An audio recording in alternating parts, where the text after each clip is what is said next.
So Donald Trump is cracking down on the one left-wing protest that was actually anti-Biden, and he's cracking down on the one America First congressman. So Dave Smith recently had a podcast where he's talking about the Columbia University student that the Trump administration is trying to deport for his anti-Israel views for leading protests there. And he also gets into this in terms of how it relates to free speech, potential defects in Trump's views on free speech, and the supposed rise of anti-Semitism. And I think he provides maybe one of the most nuanced and interesting opinions on this whole saga. So let's take a look and react. Also, it's the same tactic that he's using to smear the protests, as he just cracked down on this guy. I'm blanking on his name. But the guy who was, it looks like, arrested, and there's plans of deporting him. I believe it's Mahmoud Khalil. For being in the anti-Semitic pro-Hamas protests at Columbia University. What do you think about this one, Rob? Because it kind of brings up an interesting concept about when people can be deported, and can they be deported like on speech grounds. I got to say, I'm very much opposed to this. It's interesting because I see there is something about this case that it's kind of like catnip to like boomer cons. Like there's something about being like, hey, here's this guy who's not a citizen, who's out, preaching anti-American things at a protest, and we're going to deport him for that. And that just kind of is somewhat appealing to like some subset of right-wingers, I do think there's a few things that are important to keep in mind here. Number one, it is, even if it was a cause that I really agree with, I will say, and I'm not like taking an opinion one way or another on this, but it's an interesting enough conversation that I'd be open to arguments. But if someone was in the country illegally and they're protesting against the government, I do understand where there could be an argument that it's like, yeah, dude, you're here illegally. So to start speaking up and speaking loud might be a privilege that you do not have, because you broke our laws to get here and you're not allowed to be here right now. And I will certainly say that, like, when it's causes I don't agree with, I've been kind of appalled to see illegal immigrants protesting. I remember seeing protests in Washington, D.C. In fact, Tucker Carlson interviewed a woman who was an illegal alien who was like protesting about amnesty. And there is something about that that's a little bit like, I'm not so sure you actually do have the right to do that if you're not, but you know what I mean? Like, if you're here illegally, then you can be removed at any time. And so if you start like speaking up and putting a spotlight on yourself, maybe that increases the likelihood that you get removed. I'm not completely against, I'm not sure I'm for it either. I'm just like saying I'm open to ideas here. I do think there's the obvious reason for why they might be removed, but then there's also the counter argument of like, you're getting government in the business of making these decisions based off of speech, and that may not be a good idea. Yeah, absolutely right. And looking at this constitutionally, the Constitution and the Bill of Rights, those rights enumerated, it should really be called the Bill of Restrictions, because they're restrictions on the power of Congress. And if you don't believe this, take a look at the preamble and how they are written. The First Amendment's written, Congress shall make no act, etc. So this idea that they don't apply to non-citizens is a total fallacy. That's more of a like kind of a modern, assertion and claim that is made. And there was lots of non-citizens in the early republic, and they never tried to do this, essentially. And at that point, the states mostly controlled immigration anyways, but we don't have civil liberties if they can just be arbitrarily dismissed for those kind of arbitrary criteria. But in this case, we're talking about somebody who wasn't here illegally. We're talking about someone who was legally here, not a citizen, but was legally in the country. And now we're going to revoke that based off of their speech. To me, those are like fundamentally different things. There's a very big difference between someone who's here illegally and someone who's here legally. Now, you might want to take in less people legally or something like that, but then, okay, then you'd have to change what the rules are. On top of that, I just think it's like I don't know. I posted something about how awful I thought all of this was. I had a tweet earlier today, and I said something like, so let me get this straight. Donald Trump is cracking down on the only mass left-wing protest movement of the last decade that wasn't explicitly anti-Trump.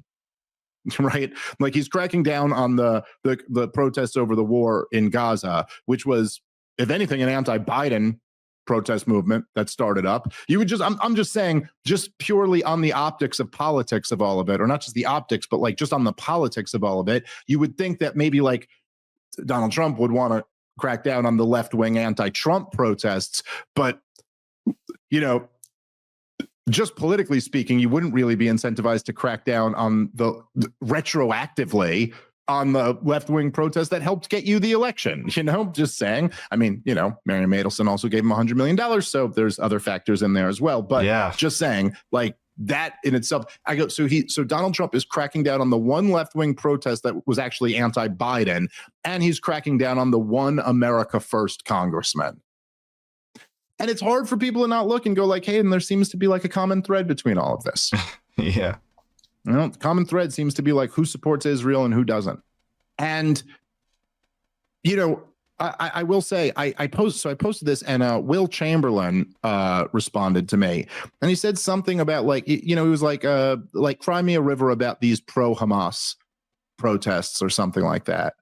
And look, again, I don't know. You got to combat free speech wherever it is, even on the topics you might not agree with. If you're going to empower government to censor speech and deport people because they're saying things that they don't like, and that's the pathway to hell.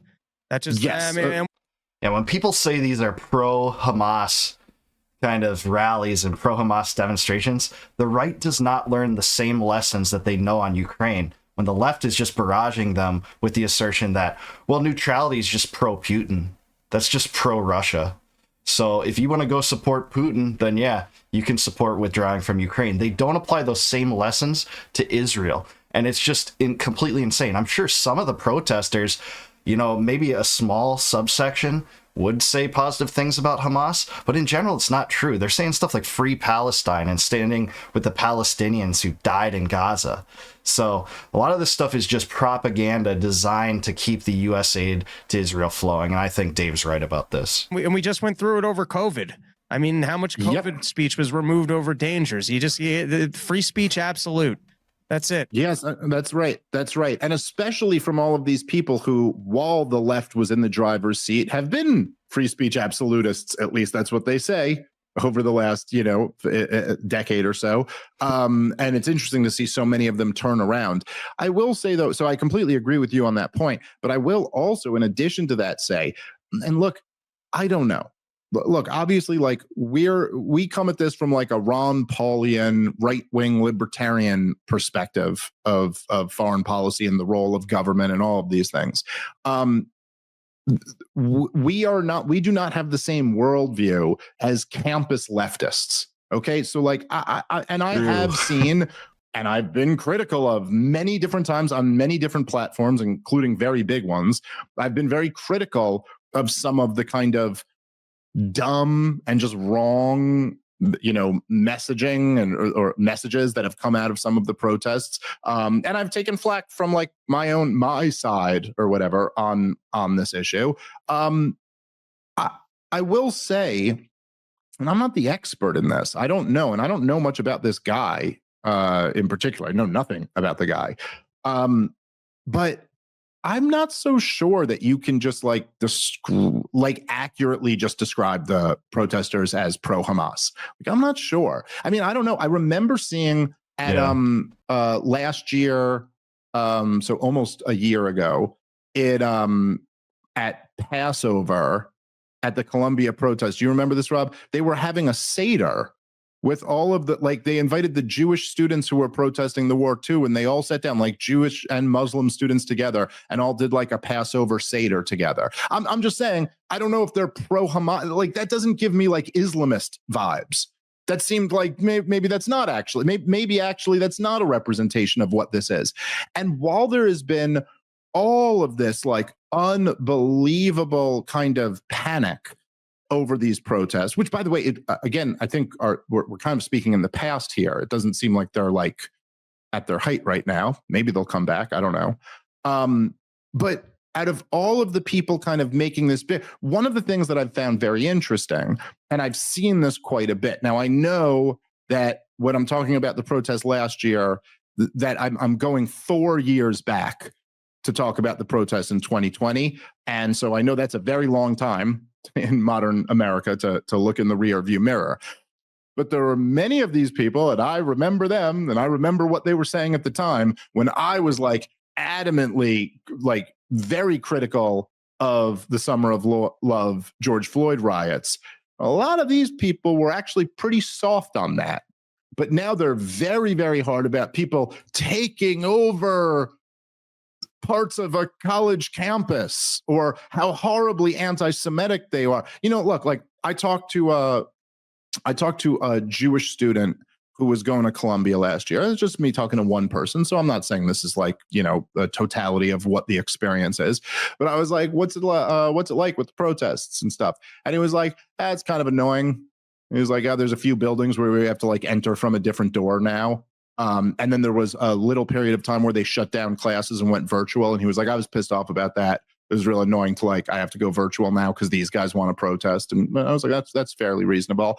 And I was like, well, as a Jewish person, like, do you feel like threatened by them? And he was like, no one's like doing anything. You know, it's annoying. And I'm like, okay, by the way, I'm actually somebody who's very sympathetic to the idea that, like, yeah, you don't get to protest in an area you're not allowed to be. You can remove those people, okay? If they're taking over some quad that isn't their quad, then they don't have a right to do that. So, okay, they could be removed or whatever. Certainly, if anybody broke any laws, they should be prosecuted.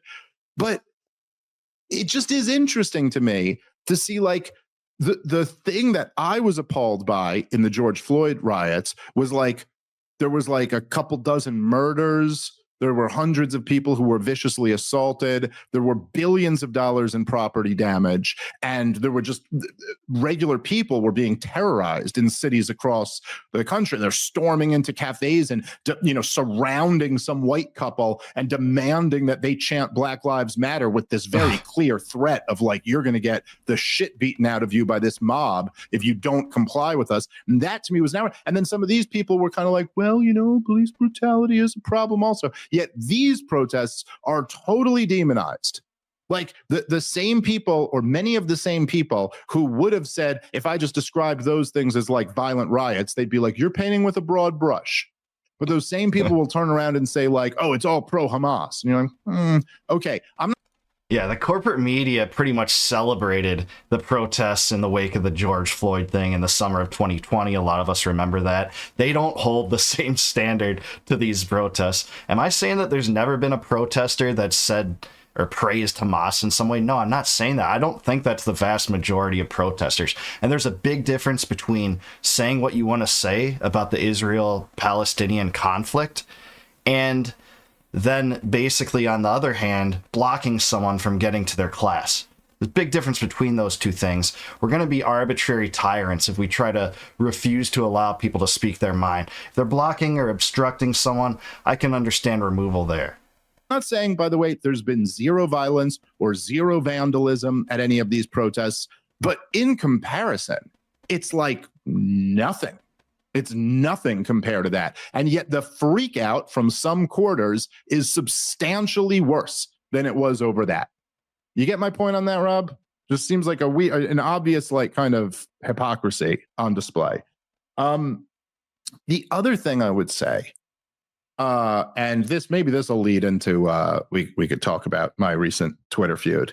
But I will say I see this. And